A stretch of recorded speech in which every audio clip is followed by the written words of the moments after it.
Hello friends, मैं हूँ रजनी और आप देख रहे हैं मेरे YouTube channel commerce RJ. Video start करने से पहले एक रिक्वेस्ट है कि आप मेरे चैनल को ज़रूर सब्सक्राइब करें और बेल आइकन को ज़रूर टैप करें। अगर वीडियो अच्छी लगे तो लाइक करें, शेयर करें।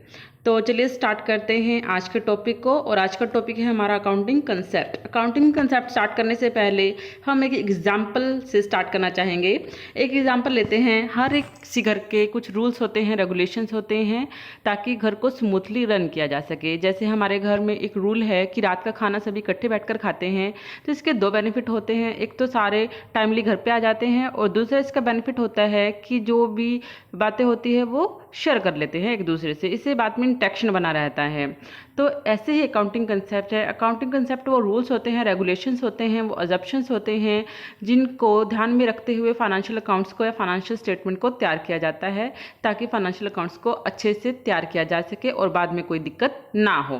तो चलिए one by one accounting concept के बारे में पढ़ते हैं। हमारा फर्स्ट अकाउंटिंग कंसेप्ट आता है बिजनेस एंटिटी कंसेप्ट। इसको हम जनरली सेपरेट एंटिटी कंसेप्ट भी बोलते हैं।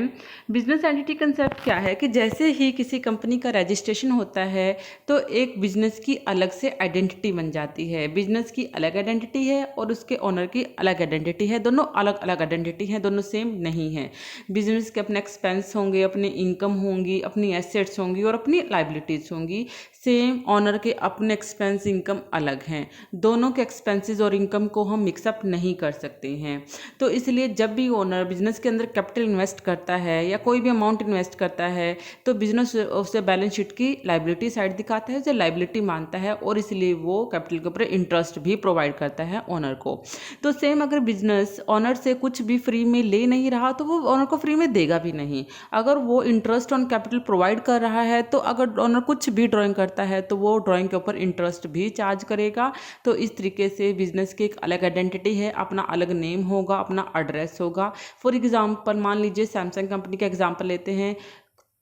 हमें सैमसंग के को फाउंडर का नहीं पता क्योंकि हमें तो सिर्फ सैमसंग कंपनी का नेम पता है, उसका एड्रेस पता है, कहाँ की फाउंडर कंपनी है, साउथ कोरिया की फाउंडर कंपनी। लेकिन उसका को फाउंडर कौन है, किसे फाउंड किया, आधी से ज़्यादा पब्लिक को नहीं पता होगा कि सैमसंग को किसने फाउंड किया, उसका ऑनर कौन है।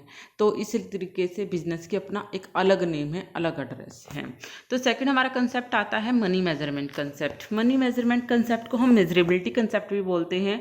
हर एक वो ट्रांजेक्शन जिनको हम in terms of money measure कर सकते हैं उसको ही हम बुक्स ऑफ अकाउंट के अंदर रिकॉर्ड करेंगे, बाकी ट्रांजेक्शन को हम इग्नोर करेंगे। फॉर एग्जांपल चेयर है, टेबल है, फर्नीचर, लैंड, बिल्डिंग कोई भी लाइबिलिटी है, क्रेडिटर, डेटर, एक्सपेंस, इनकम, इन सबको हम in terms of money measure कर सकते हैं। तो इसलिए हम इनकी रिकॉर्डिंग करते हैं। लेकिन जो ट्रांजेक्शन जिनको हम माप ही नहीं सकते, जैसे कंपनी की मैनेजमेंट बहुत एफिशिएंट है तो अच्छे डिसीजन लेगी और कंपनी की सेल पे भी अच्छा इफेक्ट पड़ेगा, लेकिन एग्जैक्ट कितना इफेक्ट पड़ा है, एग्जैक्ट कितनी अच्छी सेल हुई है, ये हम नहीं मेजर कर सकते मनी के अंदर। तो इसको हम इग्नोर कर देंगे। मान लीजिए प्रोडक्शन मैनेजर और सेल मैनेजर के बीच में डिस्प्यूट हो गया। अब डिस्प्यूट हुआ है तो जाहिर सी बात है कंपनी के ऊपर एक गलत इफेक्ट पड़ेगा, लेकिन कितना इफेक्ट पड़ा हम इसे पैसे के अंदर नहीं माप सकते हैं। तो इसको हम इग्नोर करेंगे। जितनी भी स्ट्राइक्स होती हैं, लॉकआउट्स होते हैं, वो सारे नेगेटिव इफेक्ट डालते हैं, लेकिन कितना एग्जैक्ट लॉस होता है इनको हम नहीं मेजर कर सकते हैं मनी के अंदर। तो इन सबको हम इग्नोर करते हैं। नेक्स्ट हमारा आता है going concern concept. Going concern two अक्षर है यहाँ पे, गोइंग और कंसर्न। गोइंग मीन्स चलते रहना, कंसर्न मीन्स एक बिजनेस।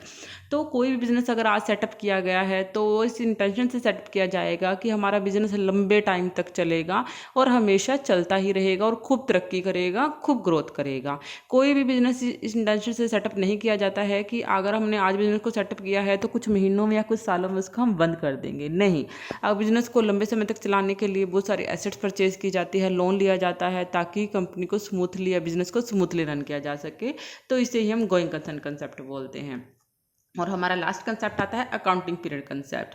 अकाउंटिंग पीरियड कंसेप्ट हर एक बिजनेस का एक अकाउंटिंग पीरियड होता है, उसे हम फाइनेंशियल ईयर भी बोलते हैं। उस फाइनेंशियल ईयर के दौरान कंपनी अपनी बुक्स ऑफ अकाउंट को मेंटेन करती है और पता लगाती है कि एक साल के दौरान कंपनी को कितना कितना फ़ायदा हुआ है या कितना नुकसान हुआ है, या कंपनी की फाइनेंशियल पोजीशन कितनी स्ट्रॉन्ग हुई है या वीक हुई है, उस फाइनेंशियल ईयर को ही हम अकाउंटिंग पीरियड बोलते हैं। जनरली 1 साल के लिए होता है और ये कंपनी के केस में स्टार्ट होता है 1 अप्रैल से और ख़त्म हो जाता है 31 मार्च को। 1 साल के दौरान कंपनी अपने प्रॉफिट लॉस अकाउंट को तैयार करेगी और बैलेंस शीट को तैयार करेगी और पता लगाएगी कितना प्रॉफिट या कितना लॉस हुआ।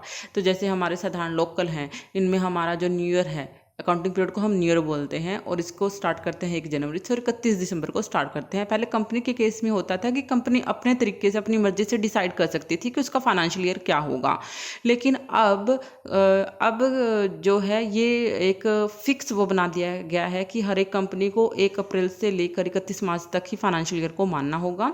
तो इस तरीके से हमने चारों कॉन्सेप्ट को स्टडी कर लिया है। अगर आपकी कोई भी क्वेरी आती है तो आप नीचे कमेंट सेक्शन में आप मुझे बता सकते हो, और अगर आपको कोई भी इंफॉर्मेशन चाहिए तो मैं नीचे आपको वेबसाइट का लिंक दे दूँ।